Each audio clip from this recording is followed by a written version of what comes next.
What we'd like to do now is to talk to the shadow leader of the House of Commons, Chris Philp, on a very big day, the budget being announced. And we go to Chris now, and he's going to talk to us from outside Parliament. Chris, good morning to you. Good morning, Eamon.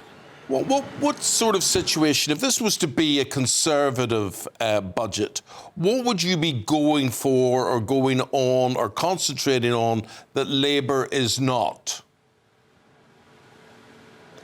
Well, we certainly wouldn't be imposing massive tax rises on British businesses and, as a consequence of that, on British workers as well. We've seen those warnings from the CBI and the Institute of Directors this morning, and many other business groups saying that Labour's planned tax increases will hit workers in the pocket, they'll destroy jobs, and they will push some businesses overseas. Those are certainly things that a Conservative administration, had it been elected, wouldn't do. I think what is going to really make people angry about today's budget is that essentially Labour will break all of those manifesto promises, and it will become painfully clear that Labour had lied to the British public in order to win that election a few months ago, because they fought saying that none of their plans needed big tax increases, and it turns out that is completely untrue. But Chris, you know, they will say there was this big black hole and we didn't know it existed and we've got to do something for the good of the country to plug it.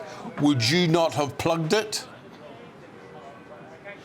Well, I think this whole black hole thing has been comprehensively debunked. About half of the supposed amount relates to above inflation public sector pay rises without any conditions attached to them, which the current Labour government decided to give after the election. That was their choice. They can hardly blame that on a previous administration. And of course, you know, you manage pressures in the financial year the whole time. There's nothing different about that.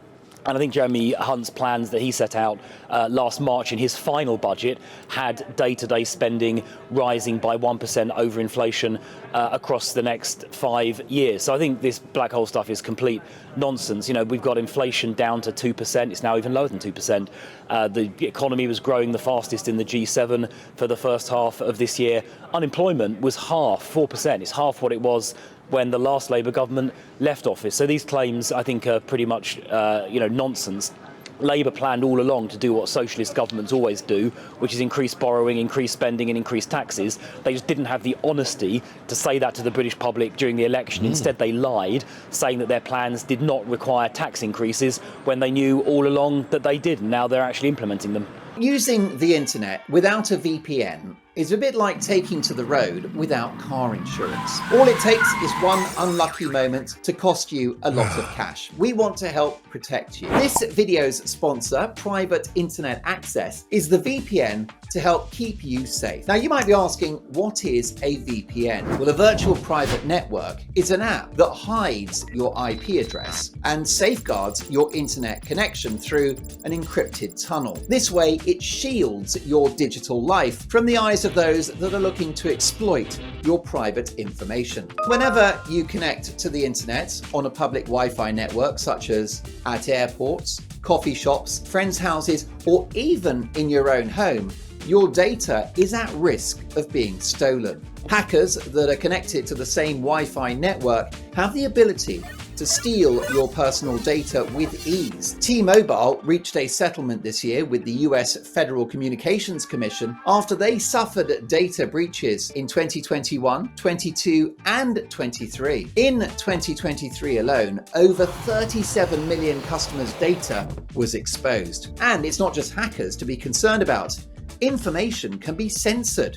When Canada passed their C-18 bill, social media giants decided to ban news content on their platforms. But PIA can protect your ability to consume the news content that you love. Private Internet Access is available for all platforms: Windows, macOS, Android, Linux, iOS, and you can use one Private Internet Access subscription to protect an unlimited number of devices at the same time. Plus, we've got a huge GB News discount. Click the link in this video's description and you'll get 83% off PIA. That is under £2 a month, and you'll get an extra 4 months completely free. There's also a 30-day money-back guarantee. So head to piavpn.com/GB News to start protecting yourself digitally today.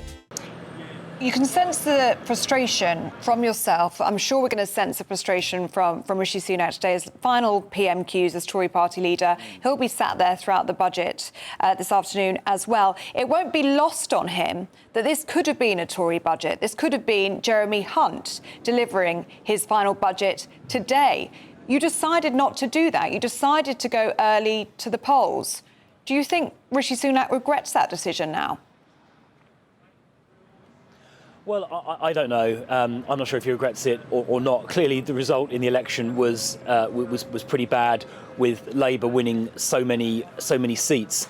Something, I mean, we did warn about during the election campaign, that if people, for example, voted Reform, for instance, who might ordinarily vote Conservative, it would hand Labour a landslide, and that is sadly what happened. But look, there's no point in looking backwards or having regrets. We now need to take the fight to Labour and expose the fact they lied to the British public and hold them to account. You've got business groups are saying that this budget's going to destroy jobs and drive businesses either out of the country or cause wages to be lower. We need to now take the fight to Labour. We're going to have a new leader in just a few days' time to do that. So we need to look to the future, I think, rather than to the past. You say you want to expose Labour, you say you want to hold them to account, you say you want to take the fight to the Labour Party. Why then did you not have your new leader in place for this budget? Have you missed a trick here? I know there was a short debate about it at the Tory party conference, but it was decided against. But there's been so many messaging mistakes from Labour in these first few weeks that they've had in power, from the winter fuel debacle to the Chagos Islands, Sue Gray controversy. Has it been a failure on your party's behalf to have no effective opposition? We've had budget stories all over the papers in the past few weeks and very few interventions from the Tories at all. Well, I think the leadership timing was fixed before the budget date was announced. But I think actually, we have been, despite the fact that Rishi is acting as interim leader, we have, I think, been quite effective at holding Labour to account, which is one of the reasons why their poll ratings have tanked so catastrophically. I think Keir Starmer's now on minus 36%, which following a general election is the fastest fall in history. And as you say, they've done some catastrophically bad things. I mean, stripping impoverished pensioners of their winter fuel payment, Keir Starmer loading up on freebies, £100,000, getting somebody, Lord Ali, to pay for his suits, giving away in fact, not just giving away the Chagos Islands, paying Mauritius to have the Chagos Islands, and then that ridiculous story last week where they're going to be discussing paying reparations to the Caribbean countries for things that happened hundreds of years ago, which in my view is totally absurd, and they shouldn't even be discussing it. So and now we're going to see massive tax rises imposed on businesses because Labour lied during the election campaign. So mistake after mistake, as you say. But I think we have held them to account. We're going to continue doing that. And the British public, I think, have probably regretting a little bit the result of the election, which is why Keir Starmer's ratings have gone down so badly. They're, like I say, they're down to minus 36% now. Yeah, well, fighting talk from you there, Chris. And what about your own leader? Who's going to be next? You were supporting Kemi Badenoch, but Kemi went very quiet after the GB News debate. Where is she? What's the strategy there? Well, I mean, Kemi's been out and about doing lots of interviews. I think she was out at the weekend. In fact, I think she was on GB News, wasn't she, on Sunday, talking to Camilla.